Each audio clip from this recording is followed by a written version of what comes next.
Ginpanginwala ni Senadora Loren Legarda ang mga alegasyon batok sa iya kagin klaro nga nag-file sa sang medical leave sa Senado sunod sa mga yara sa patakaran. Ining statement na ginpagwa matapos nga gin-flag ang Office of the Ombudsman bilang suspicious ang sunod-sunod nga pag-extend ni Legarda sa iya medical leave. Para sa Senadora, wala sang basihan kag hindi matuod ang mga akusasyon batok sa iya.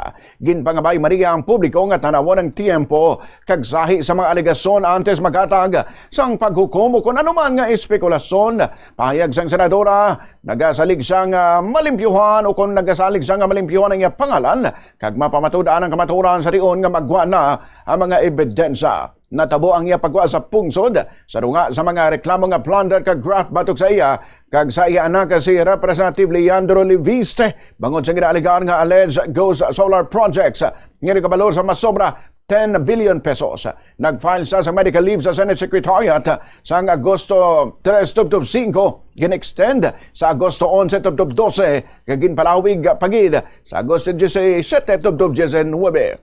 Bangod sini absent sa impeachment trial kag Senate sessions, humalin pa sang Agosto 3. Kahapon ginsiling ni Assistant Ombudsman Miko Clavano nga posible nga magpangayo si Legarda kag ang bata nga si Leandro Leviste sang asylum sa France. Possible na nag-seek ng asylum. However, the only ground that she would be using to seek for asylum is political persecution. No, yun lang po yung pwedeng gawing rason ni Senator Loren Legarda at Congressman Leanne Leviste doon sa France kung gusto niyang kumuha ng asylum. However, everybody sees the facts. Everybody understands kung ano yung naging problema sa ghost electricity.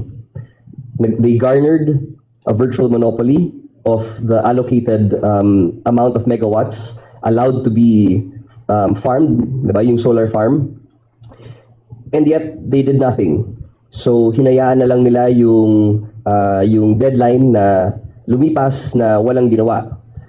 And the people, the Filipino public, have felt yung kanilang the effects of the actions that they did. We see that the electricity prices are very high, and kung ginawa nila yung kanilang promise to deliver energy from their solar farms, it would have helped us a lot, no? Pero ang nangyari, wala silang ginawa, parang paper company lang ang nangyari. So then we were not able to meet the goals that were set out, no, in terms of electricity, and it affected our prices immensely. Si Attorney Miko Clavano.